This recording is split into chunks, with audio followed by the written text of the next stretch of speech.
Hola, ¿qué tal? Bienvenidos a la Jaula del Nube, edición entrevistas.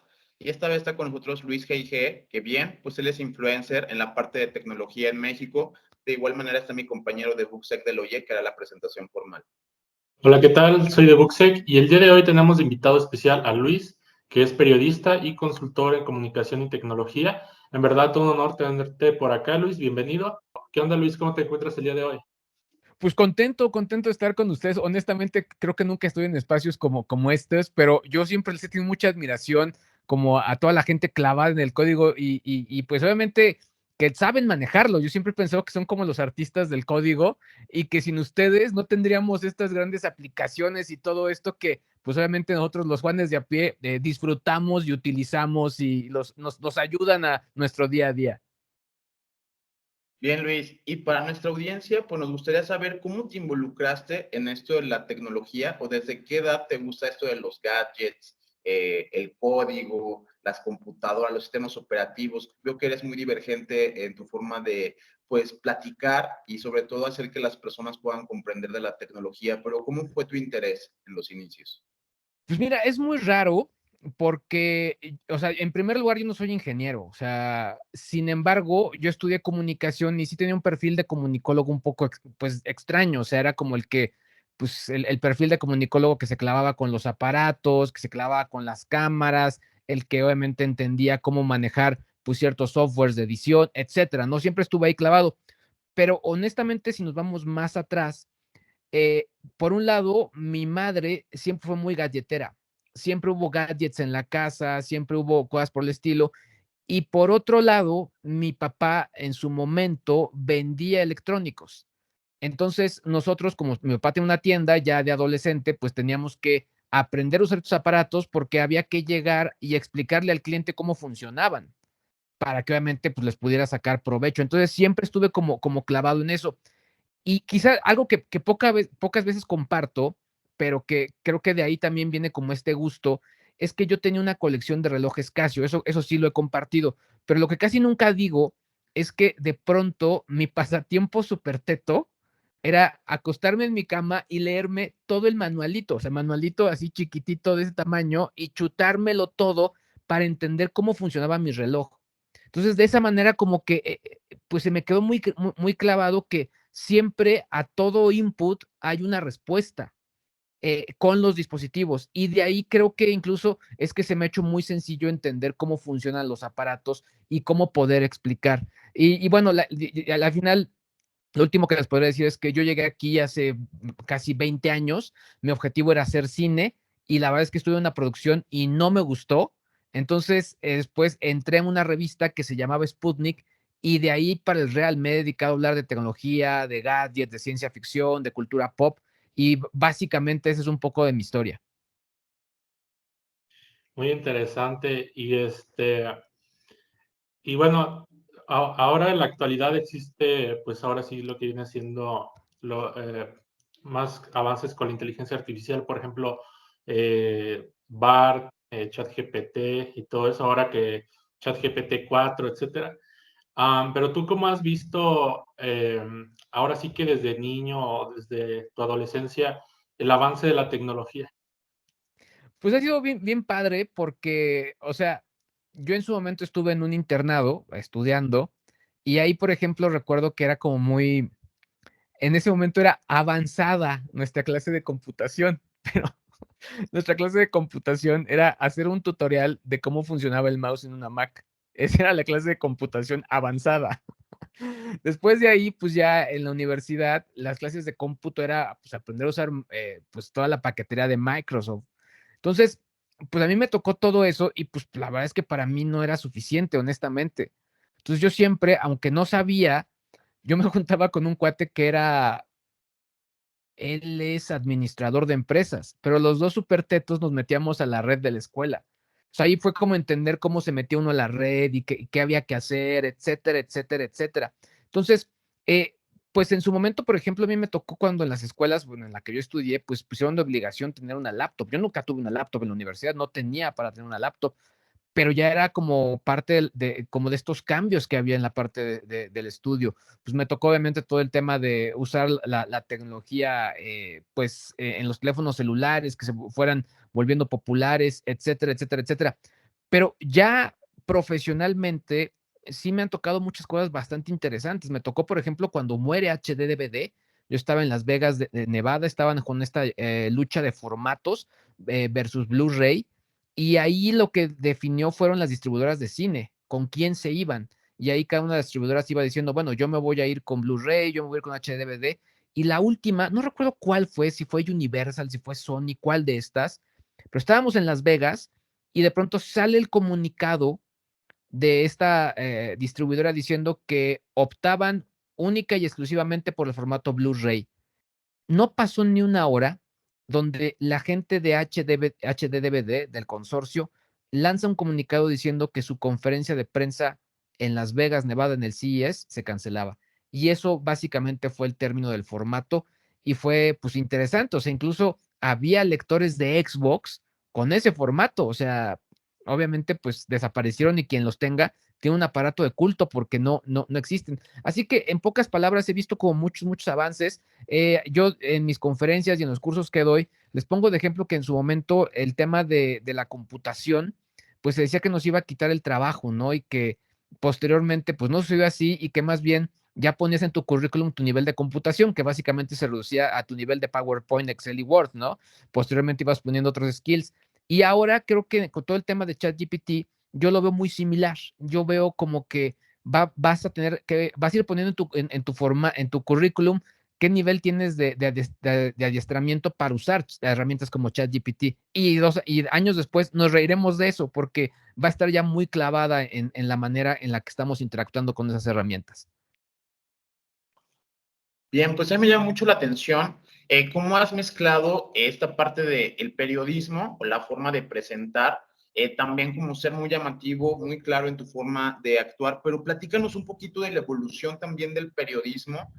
Pues antes todas las personas veíamos esto como ir a la tiendita o ir a cualquier lado, pagar 5 o 6 pesos que te dieran ahora sí que tu papel y ponerte a leerlo tomando un café, pero esto pues ha cambiado de una manera pues ahora sí que muy grande.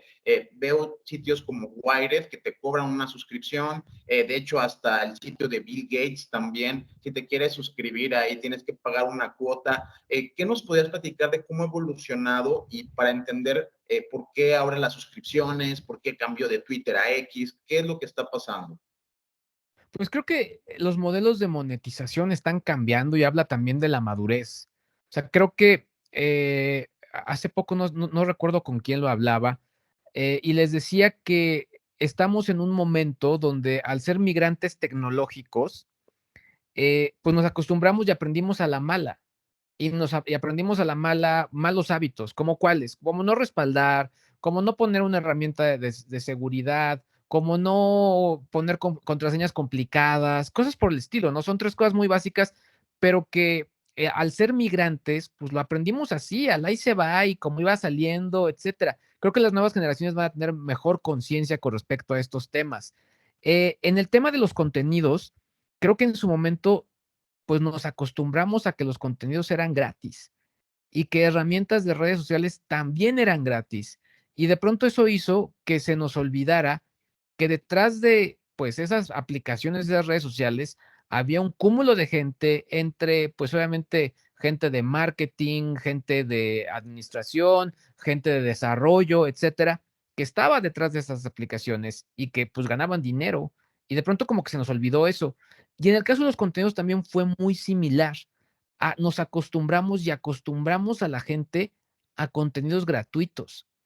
Y, y lo cierto es que ahora cambiar el paradigma, honestamente, ha sido muy difícil. O sea, de pronto, y les voy a decir por qué ha sido difícil, porque de pronto llegas a Google, buscas una nota, encuentras un link en las primeras posiciones, le das clic, ves esa nota y te das cuenta que es de un sitio que tienes que pagar para poder acceder.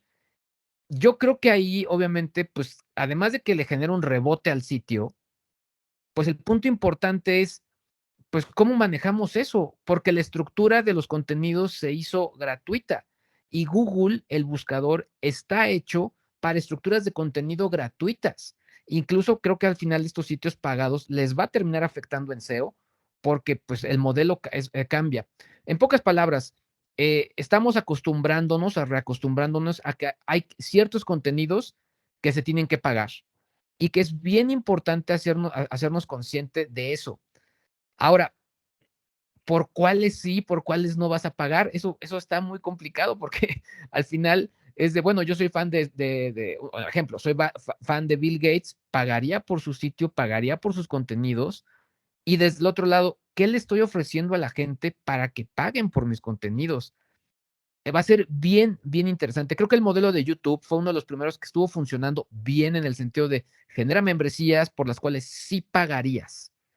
Y pues sí, hay membresías caras que valen 200, 300 pesos y otras baratas de 70 pesos y obviamente que apuestan por el volumen. Son distintos modelos de negocio. O sea, creo que si ustedes se dan cuenta en este momento, hablamos de conciencia sobre el contenido, SEO, modelos de negocio, contenidos masivos, contenidos premium, etcétera. Ya son 5 variables que hay que entender de cómo funciona esto. En pocas palabras, creo que la parte más importante es que desde el punto de vista de los que desarrollamos tanto código como contenido, nos dimos cuenta que no podemos darlo gratis si queremos subsistir. Hay plataformas gratuitas y hay comunidades donde se comparte de manera gratuita, pero ese es otro modelo y es otro cantar y es otra filosofía. Pero en la parte productiva hay otros modelos más interesantes y sobre todo, pues complejos. Y creo que en ese sentido estamos como en esta resaca de lo que fue el Internet y nos estamos adentrando a un nuevo modelo de Internet, pues sí, que puede sonar más capitalista, pero en cierto sentido también más realista para los que lo desarrollamos. Está feo, ¿no? Pues sí, luego hay, por ejemplo, está lo de Twitter Blue, aunque ahora ya es X, Exacto. pero, por ejemplo, la suscripción, estaba checando hace un momento la suscripción, 2,100 pesos al año. Sí. Entonces, pues digamos que sí está un poquito elevado el precio, pero sí te da como que ciertos beneficios, ¿no? O sea, para que sacarle el mayor provecho posible. Pero, ¿tú cómo has visto que la intersección entre comunicación y tecnología está transformando la industria mediática de la actualidad? Yo creo que es muy fuerte, creo que nos dimos cuenta, sobre todo cuando la gente empieza a consumir más contenidos en digital que en los medios masivos de comunicación o en su momento se equipara. Hay datos donde la gente, por ejemplo, ve eventos masivos como podría ser, no sé, el partido de ayer de Messi o los Oscar o el Super Bowl o incluso la cobertura de las elecciones frente a una pantalla tradicional o de medio masivo de comunicación y tu pantalla de teléfono. O sea, se está volviendo natural y es real, ¿no? O sea, así estamos consumiendo el contenido con múltiples pantallas. Pero lo que sí fue un hecho es que al final es cada vez más sencillo, slash democrático, el que cualquier persona pueda lanzar un espacio de comunicación. Y puedes lanzar desde pues, las noticias de tu país, tu estado, tu ciudad, tu vecindario, o pues obviamente tu amplio corazón, ¿no? O sea, puedes lanzar contenidos de ese tipo y habrá consumidores para esos contenidos. Entonces, esa es la parte más interesante, ¿no? O sea, que anteriormente el poder estar en un espacio como el de ustedes, pues lo que nos hubiera costado. Y eso es obviamente el entender. Ahora, si nos vamos a la estructura que ustedes lo van a entender muy bien, es técnicamente tiene que haber pues todo un respaldo tecnológico, tiene que haber todo un respaldo de pues en este sentido de la plataforma que lo pueda sostener. Y por otro lado, pues cuando ya son contenidos que se vuelven muy masivos o virales, es cuando ya entran las autoridades a decir, oye, oye, a ver, espérame, esto que estás diciendo es real, tiene fuentes, la información que recabas de tus usuarios, ¿qué haces con ella? Se empezaron a generar todo ese tipo de cosas, pero obviamente estamos hablando de contenidos muy masivos. Entonces, en pocas palabras, la evolución del contenido fue muy importante. Se habló siempre de que el contenido es el rey y creo que hay ciclos de contenido. De pronto ahorita vemos un regreso a los podcasts de manera impresionante, en los streamings también. Después, un poco con los streamings, creo que se ha frenado un poco y se ha cambiado por videos de larga duración. después el tema del video vertical, videos con poca retención o que buscan sujetos de poca retención, videos con larga retención, en fin, los formatos son, o sea, impresionantes. Hay quien siga abogando por el email marketing, hay quien siga abogando obviamente por los blogs, en fin, el contenido existe y hay distintas formas de generar contenido. Lo que sí es un hecho es que nos hemos dado cuenta que generar ese contenido cuesta y que si tú le generas interés a tu audiencia, obviamente se vuelve un modelo de negocio más tangible y por ende los que lo producen o los que las plataformas son dueñas de los espacios, pues quieren también llevarse una rebanada de ese pastel. Bien, y esta más que ser una pregunta, va a ser, pues ahora sí que una pequeña reflexión que me gustaría tener de tu parte. Últimamente nosotros como comunidad tecnológica, que está pues muy adentrada en la parte de research, de repente decimos como de, oye, pues es que nunca le vas a ganar al video ahí de la niña bailando en TikTok, o no le vas a ganar a la nueva tendencia de comer canela y aspirarla por la nariz. O algunas cosas extrañas que puede llegar a ver, en donde nosotros a veces estamos compitiendo por la atención, que es muy volátil, que es muy rápida, pero creo que tú estás muy adentrado en lo que realmente a veces ven las personas y cómo poderles llegar. Esto es simplemente un consejo para precisamente nosotros como podcasters. ¿Tú crees que el contenido largo realmente aburre? O sea, ¿qué tipo de gente estamos llegando? ¿Cómo podríamos mejorar esto? ¿Y qué están viendo las nuevas generaciones? O sea, tú pasas por ahí y qué es lo que tú ves que la gente está viendo, ya sea en el Facebook, en el Twitter, porque definitivamente a veces no van a buscar una charla de hacking o una charla de Claro. ciberseguridad. Entonces el enfoque definitivamente no lo estamos haciendo de la manera correcta para poderlos prevenir o abordar estos temas. ¿Qué opinas al respecto? Creo que todo se traduce al tema de los nichos de mercado y los nichos de audiencia. O sea, yo por un lado tengo una crítica muy importante, sobre todo a estas, pues, empresas que contratan influencers masivos para la promoción de sus productos, porque al final, eh, pues sí pueden tener millones de seguidores, sin embargo, eso no te asegura que van a llegar y que van a comprar tu producto. Es ilógico. Tendrán otros beneficios, quizá de, no sé, de branding, es decir, que la marca tenga presencia en ellos, que se den una idea, pero al final, o sea, se los digo porque yo he estado de ese lado, así no los miden por cuántos teléfonos venden, eso es real.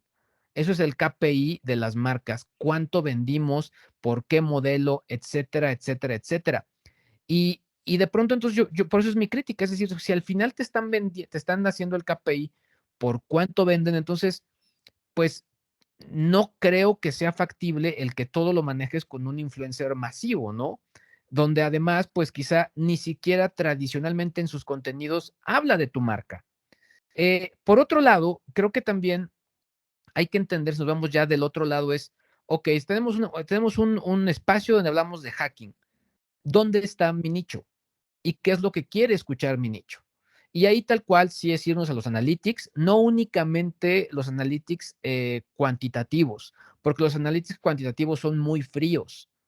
Los analytics cualitativos, es decir, por ejemplo, eh, la cantidad de likes, que si igual me va a decir, oye, pues que es cuantitativo. Sí, pero al final la cantidad de likes implica que una persona le interesó tu contenido. Entonces yo sí lo veo como un híbrido. Y el cualitativo per se es el comentario.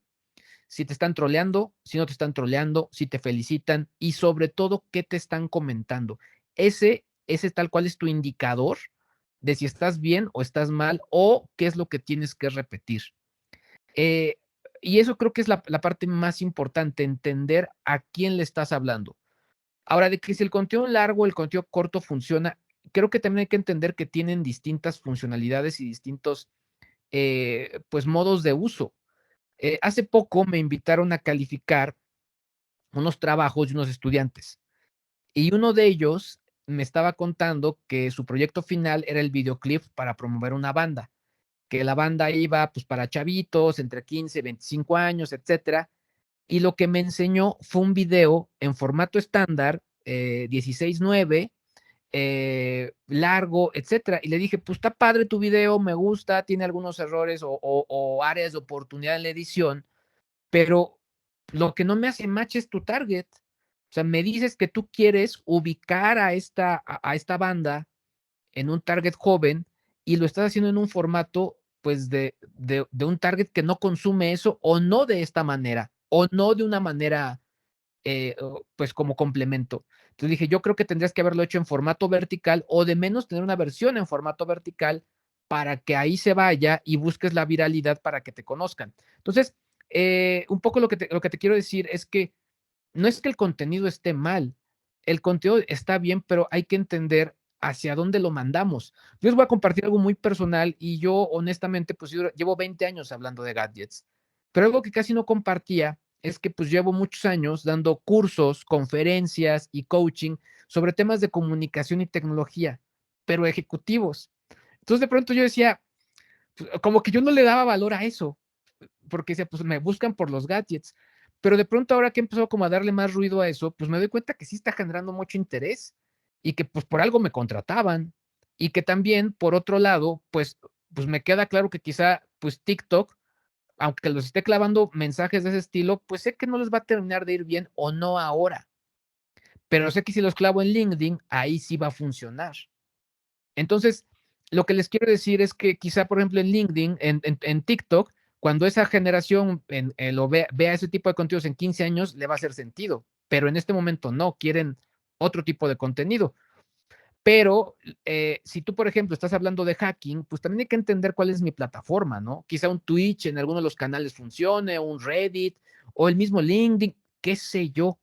Lo importante es entender dónde está tu audiencia y qué es lo que tu audiencia está pidiendo. Entonces, esa parte es bien, bien importante. Creo que de pronto, y eso te lo dice alguien que lleva haciendo contenido desde hace mucho tiempo, pues como que nos subimos a nuestra rebanada de jamón o nuestro ladrillo y es de, no, pues es que si a mí me gusta, a la gente le va a gustar, güey, o sea, tranquilo, o sea, por más que tengas un grupo de 5, 10, 20, 30, 80,000 seguidores, eso no implica que todos te van a conocer. Y el pensar que sí te conoce todo el mundo, estás limitando tu acceso. Entonces, más bien, tienes que presentarte todos los días y decir, yo soy tal, y hago tal, y aquí hablamos de tal, y bienvenidos los nuevos, ¿no? Y listo. Y hay otra cosa que también les quiero decir, que también es algo que yo he aprendido y se los paso al costo, y creo que es bien válido.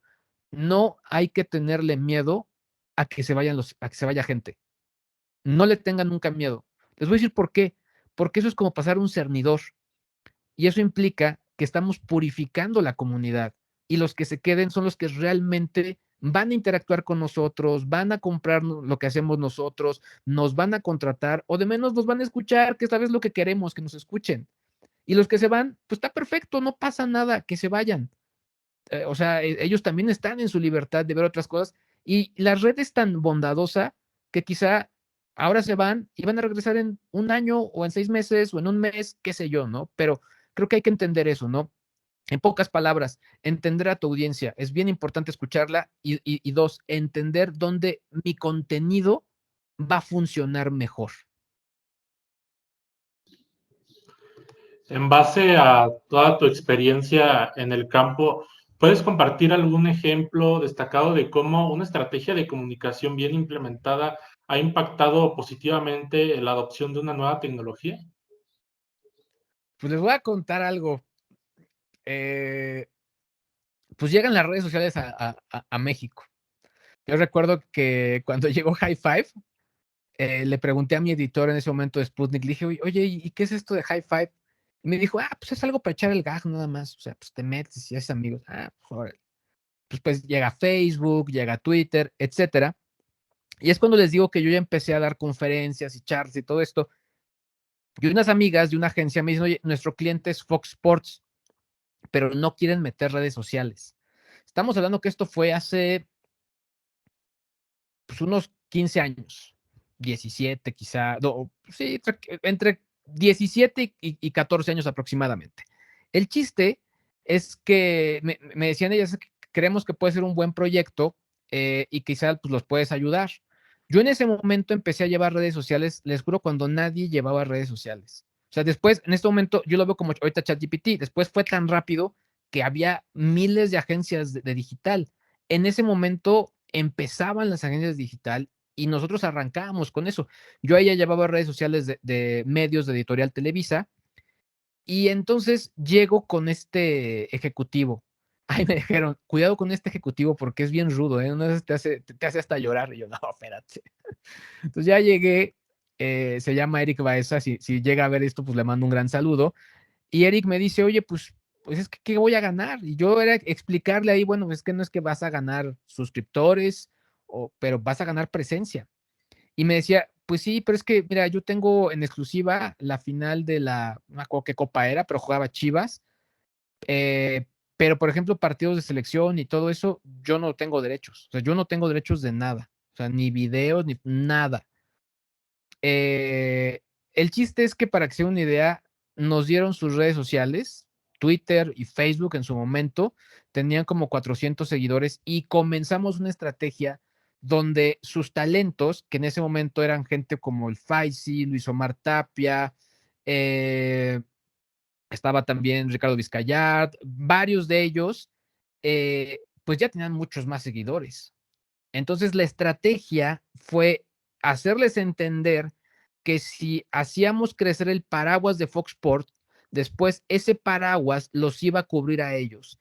¿Qué les ofrecíamos nosotros como equipo de community management? Los apoyábamos, por ejemplo, desde generación de promociones, sus giveaways con sus fans, los apoyábamos con los trolls, si los empezaban a atacar, ayudarles a manejar eso y empezarlos como a subir a conversaciones que tenían que ver con deporte, lo cual les dio a ellos mucha más seriedad, porque al final, si bien eran gente conocida, quizá no eran tan conocida en su momento en la parte deportiva, sobre todo los talentos que eran de estilo de vida.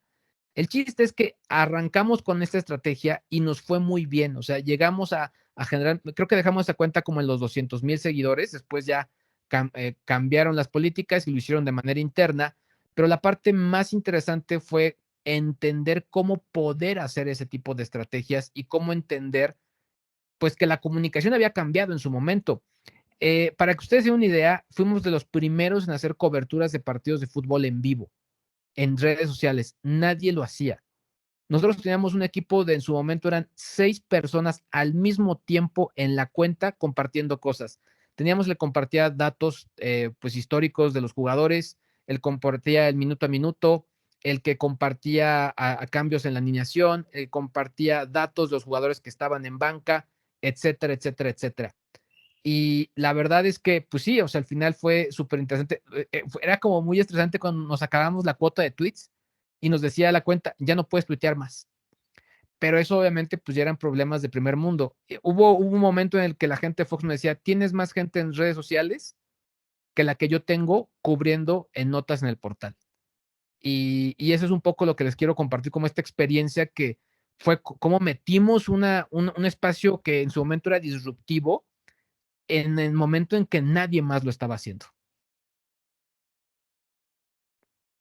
Bien, ahora yo te quiero preguntar de algo que pues ahorita está muy de moda, que son estos reality shows, como es La Casa de los Famosos, pero lo quisiera orientar un poquito precisamente a la ciberseguridad. ¿Cómo crees que funcionaría eventos donde, por ejemplo, hicieran hackathons en vivo, donde estuvieran algunos hackers resolviendo problemas de interés, no sé, para el cuidado del agua? Sé que ya se hace, pero no se hacen como ese tipo de experimentos sociales, o cómo podrían ayudar ese tipo de nuevas formas de pues acceder al contenido, porque veo que es algo que gusta mucho a las nuevas generaciones, como el estarlo viendo en vivo, crear las soluciones, poner a la gente a programar. ¿Crees que esto pudiera ser de interés? Y sobre todo, ¿cómo se monetiza o cómo funciona a la hora de visualizarlo? Porque yo veo que hay gente que está interesada en ver a una persona, pues ahora sí que 24/7 lo que hace, incluso aunque pues acá podría ser hasta más entretenido, ¿no? No tendrían que estar precisamente durmiendo o a veces verlo simplemente platicar, sino poniendo más actividades. ¿Cuál es tu opinión al respecto? Pues está interesante, porque también creo que volvemos a lo mismo. Habrá que medir qué tanta gente quiere verlos hacerlo en vivo, ¿no? Entonces, eso implicaría que quizá habrá espacios donde digan, pues a nadie le interesa, y habrá otros donde digan, pues aquí les interesa un montón. Entonces, habrá que entender justo primero, ubicar el target, ¿no?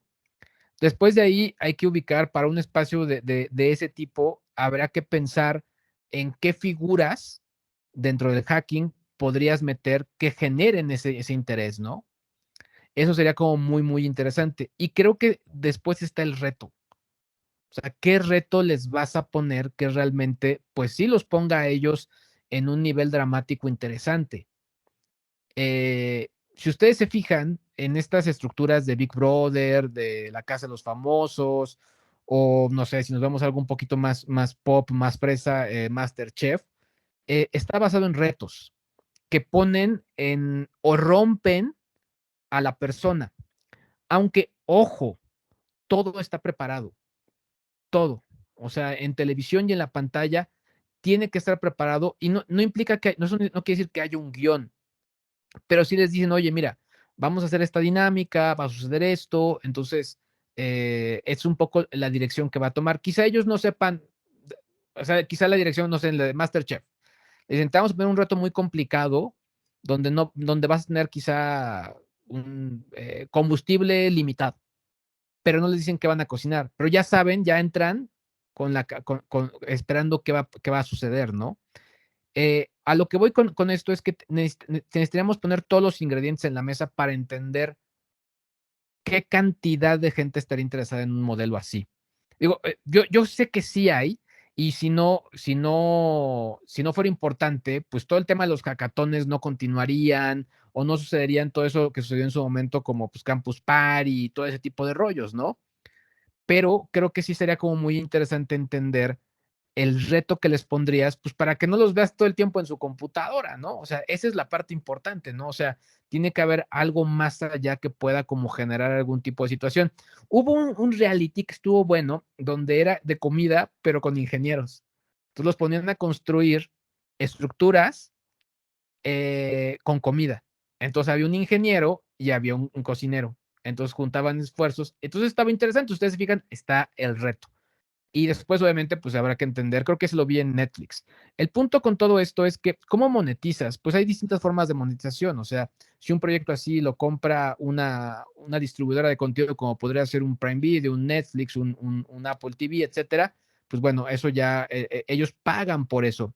Y ahorita, por ejemplo, Televisa, pues bueno, gana por distintas maneras, ¿no? Por el tema de las suscripciones a su plataforma. Para ellos ha sido un éxito que la gente se suscriba para poder ver a estos personajes dentro de su plataforma y obviamente pues con ciertos beneficios. Obviamente para ellos es bien importante aumentar la cantidad de gente suscrita porque saben que hay un porcentaje importante que una vez que termine el proyecto ya no van a pagar.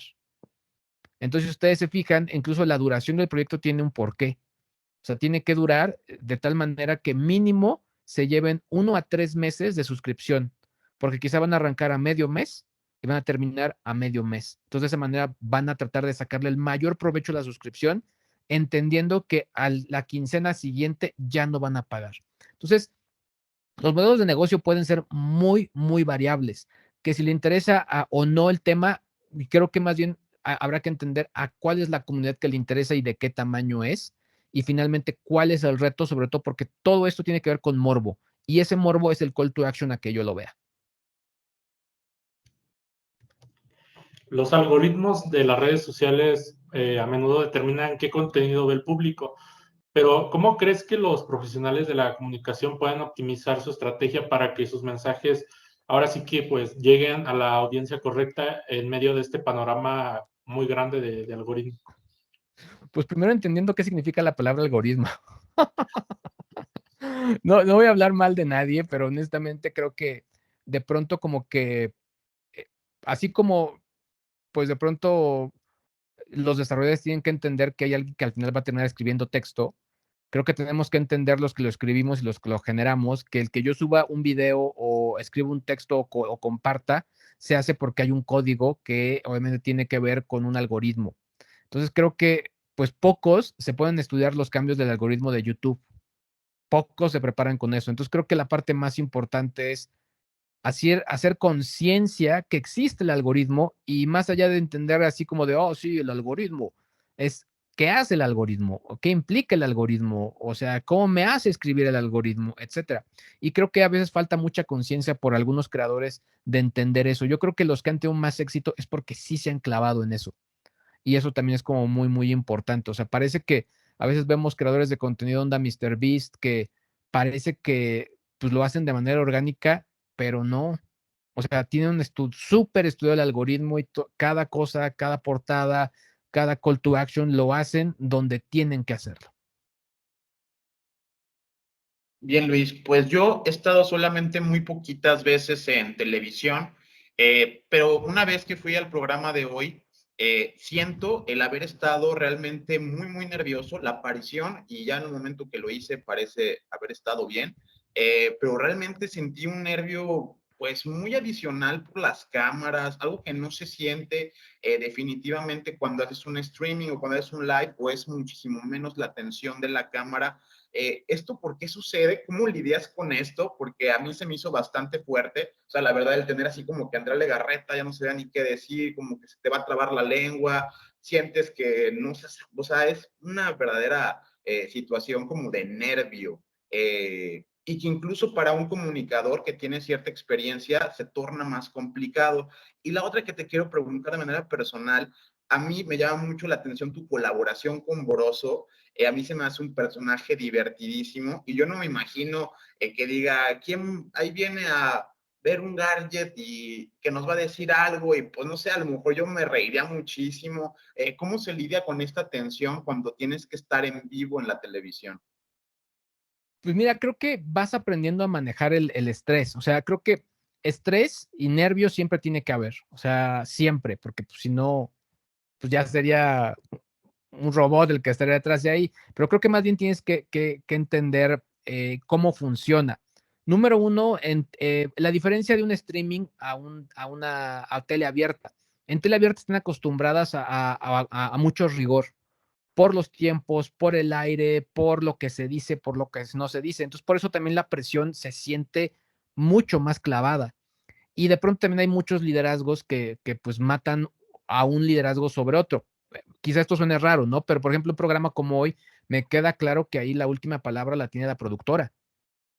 Pero por ejemplo, con Broso, ahora que mencionas ese ejemplo, recuerdo que a Broso alguna vez le pusieron un product placement y dijo, no, en este programa no hay product placement. Dice, o conmigo no hay. Así que sácame todo esto. Entonces, hay distintos liderazgos los cuales van marcando cómo se maneja el programa, ¿no? Eh, Tips ya muy directos. Yo siempre, cuando he estado pues, figuras de ese tipo, lo que yo he pensado es que tiene que sonar como si él y yo fuéramos amigos de hace mucho tiempo. Entonces, esa era como parte como del truco, así de, ¿qué onda? ¿Cómo estás? Así, ¿cómo va todo? Etcétera. Y así siempre es como ha funcionado.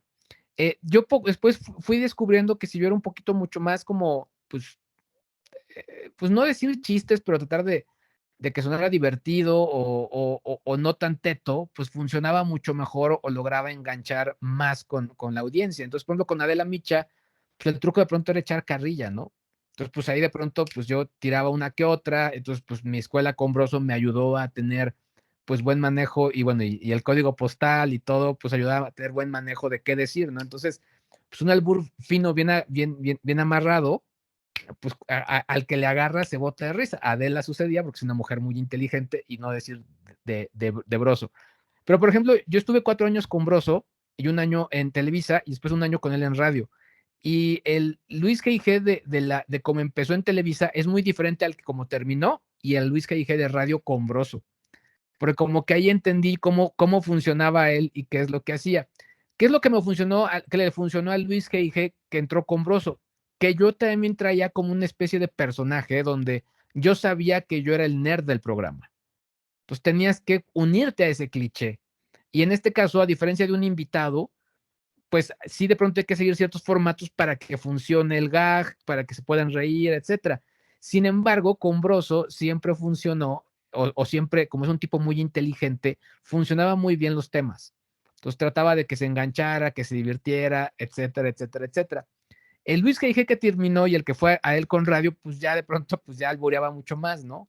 Pues yo también ya empezaba a sacar mis cosas y pues ya nos reíamos, etcétera. Pero por ejemplo, al inicio, pues me ponían pues no sé, en ese momento era la riata, entonces me la sentaba, entonces me echaban carrilla por eso y pues era todo un tema, ¿no?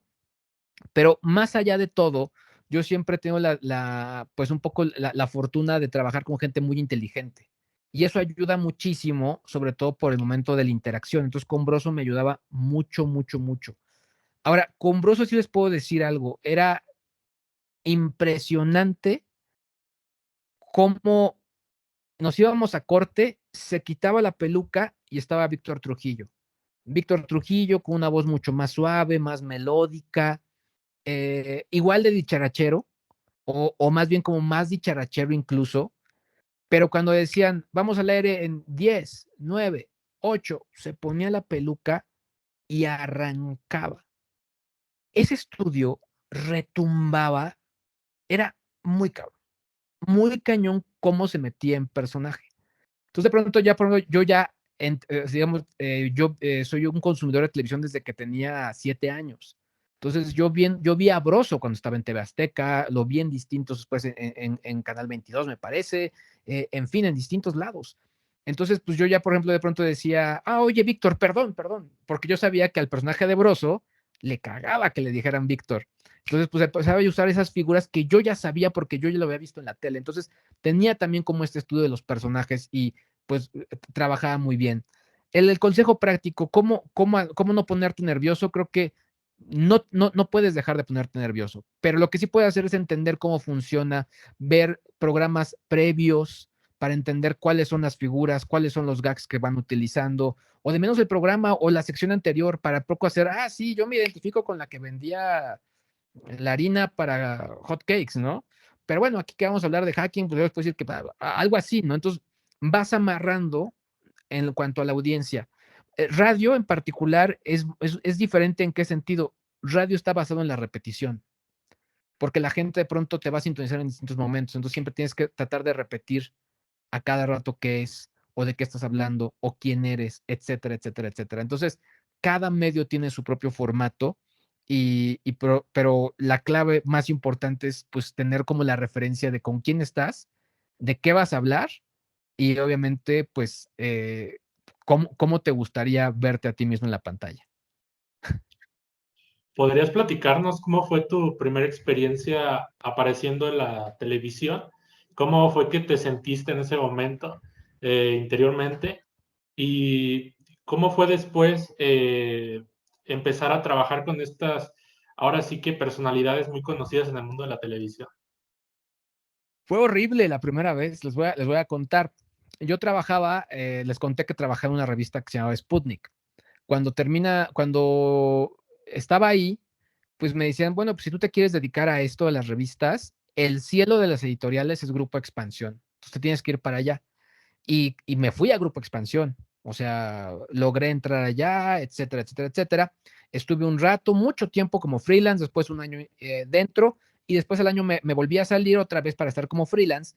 Y en ese momento, justo cuando, como a los 6 meses que salgo, se hace la fusión de Time Warner comprando Grupo Expansión.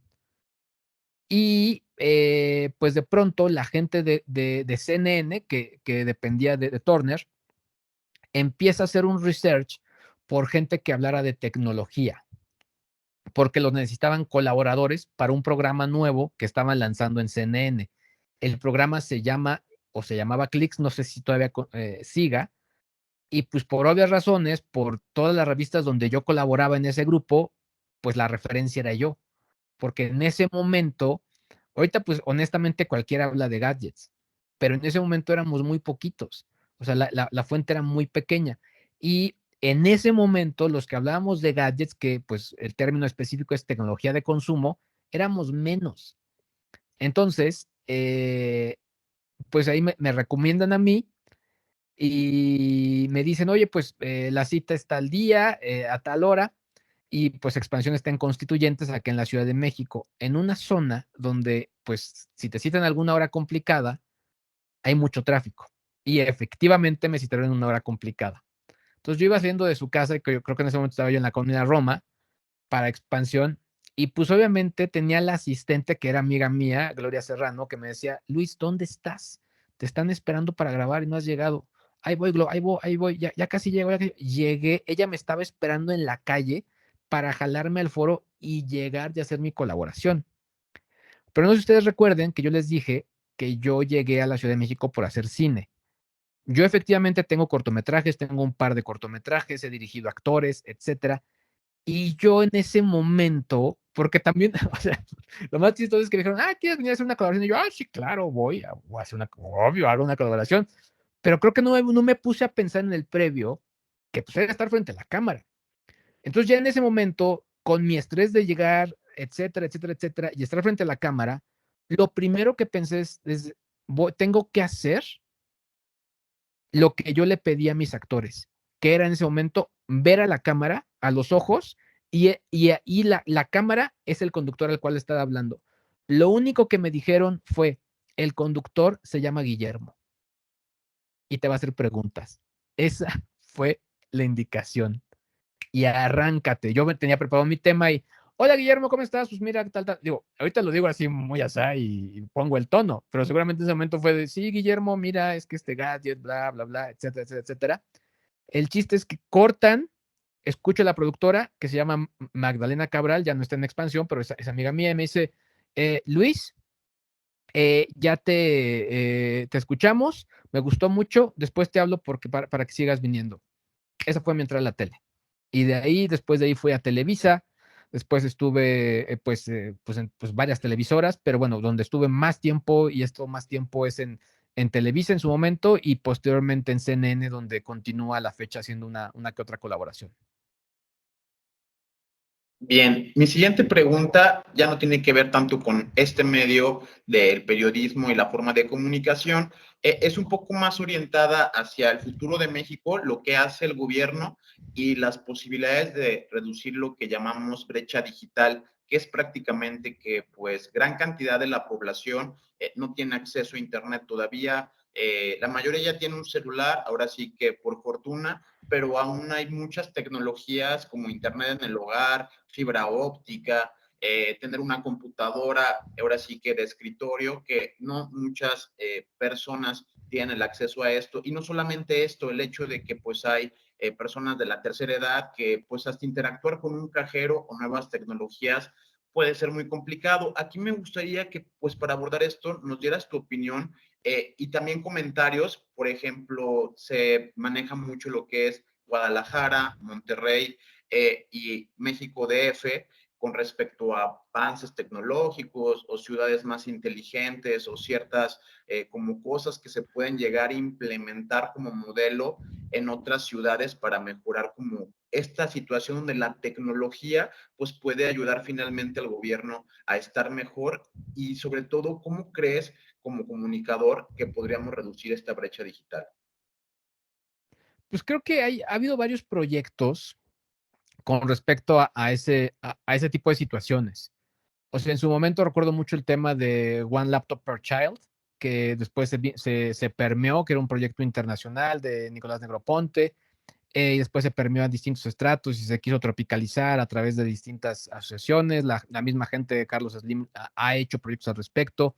Después está el tema de digitalización, que ahí estamos hablando de el uso de pues, Internet compartido en distintos espacios, que, bueno, como ustedes saben, es todo un problema porque no implica únicamente que haya Internet, sino que sea seguro. Entonces, de nada sirve que yo ponga Internet en una plaza pública y que la gente lo convenza de usar una plataforma para comprar o utilizar su banco, si voy a tener al lado ahí alguien que pueda acceder a sus datos. Entonces, ese es otro tema. Por otro lado, también está el tema de los teléfonos inteligentes y tabletas, que también ha habido programas para que la gente los pueda utilizar, etcétera, etcétera, etcétera. ¿Qué es lo que les quiero decir? O sea, creo que de pronto estos programas no terminan de funcionar porque no nos seguimos tomando en serio las implicaciones tecnológicas de uso. La seguridad de una computadora, el uso de contraseñas, etcétera, etcétera, etcétera. Y no estoy hablando de la gente, ¿eh? Aquí sí no, aquí sí creo que no es la gente, sino son las autoridades.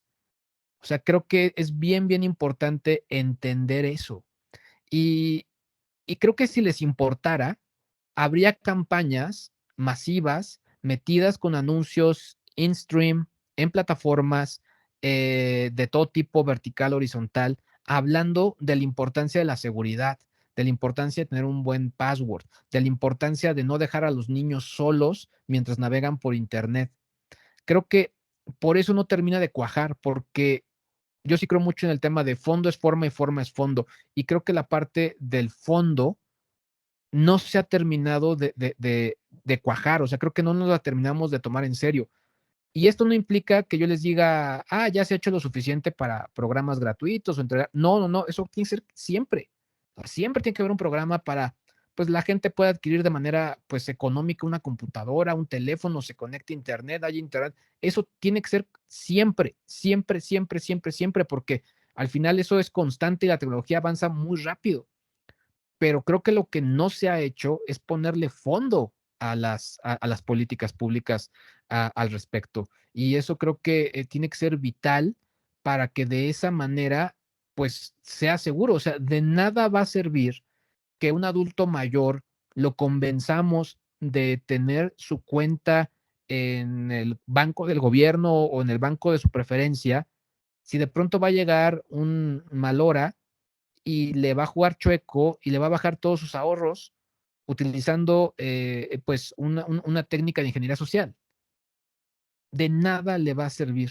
Entonces creo que así como en su momento yo crecí en los 80 y me tocó esos anuncios que ustedes seguramente, o sea, los han visto en TikTok, seguramente por edad, pero que decían mucho ojo o cuidado con el agua, tiene que haber lo mismo, pero tiene que ser por parte del gobierno y de todas las autoridades de comunicación al respecto, porque de otra forma no van a terminar de funcionar los programas.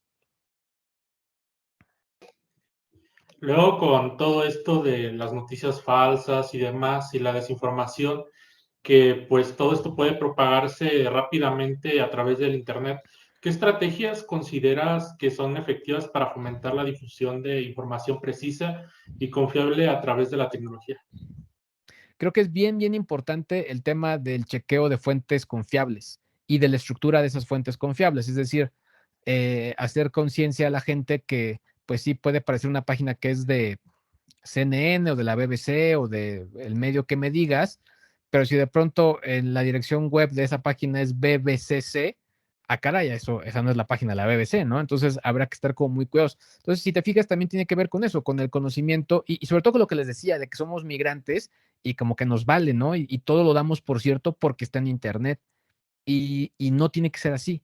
Entonces tenemos que entender pues un poco esta conciencia de la seguridad y de las fuentes. Creo que en ese sentido sí ha habido a la mala concientización. ¿Y por qué digo a la mala? Porque hablamos de, sí, hackearon a tal persona o se compartió tal imagen falsa de este político y de pronto nos enteramos que, pues sí, no fue el político o el comunicador el que lo dijo, sino que le habían hackeado su cuenta. Y por eso nos enteramos a la mala de ese tipo de situaciones. Entonces creo que vuelvo a lo mismo. Tiene que haber una política donde nos estén mostrando que sí, que no, donde a los niños en las escuelas les estén diciendo cómo tener cuidado su manejo de Internet, etcétera, etcétera, etcétera.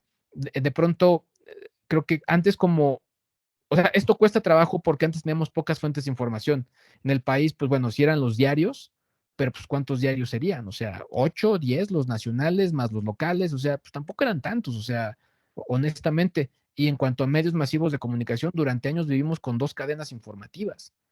Entonces, pues nos acostumbramos a que lo que nos decían, pues era lo que sucedía.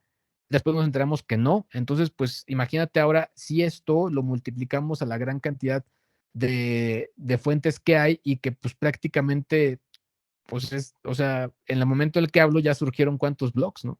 Entonces es bien complicado, pero creo que si manejamos esta conciencia de decir, tenemos que darle, o sea, como hacer un doble check de que la fuente informativa sea auténtica, creo que ya con eso sería un gran paso para poder disminuir esos riesgos.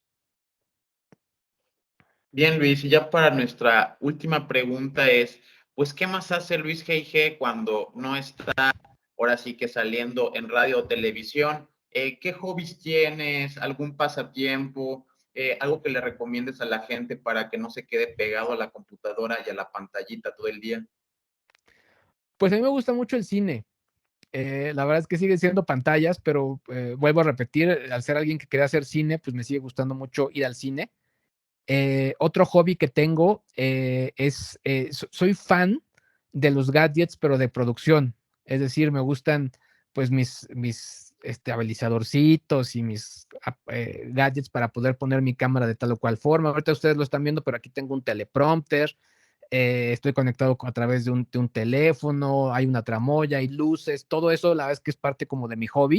En su momento lo tenía porque era parte de trabajo, pero al final he seguido comprando esas cosas porque me gustan. Y creo que la tercera cosa es que soy muy fan de los juguetes.